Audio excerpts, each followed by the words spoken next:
Hello everybody, thank you for joining me again.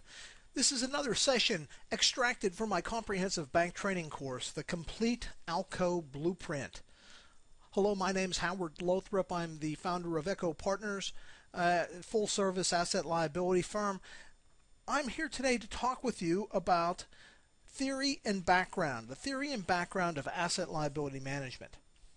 You know, when you start to talk about this concept, really what you need to start with is talking about the economics of banking.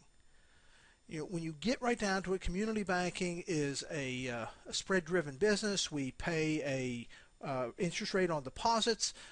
We charge an interest rate on loans, and as community bankers, we earn the spread between the two. That's all well and good, except for when the average lives or the repricing frequencies of the assets do not match. Let's take a quick example and think about a longer term loan funded by short-term deposits. Well, what happens when rates change? When rates change, in that scenario, those short-term deposits reprice faster than that long-term fixed rate loan, and your net interest margin suffers. Now, on a small scale, this is an acceptable risk in banking. But what about the thrift crisis?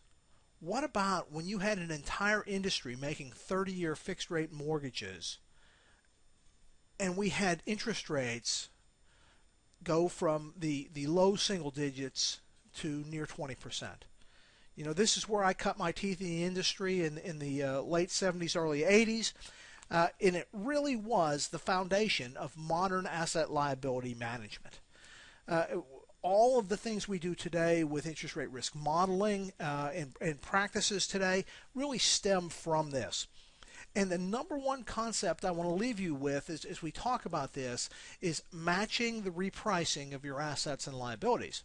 If you match the repricing frequency of your assets and your liabilities, when rates change, your NIM, your net interest margin, should be relatively stable. That's the concept. That's what we're trying to do when we use asset liability management.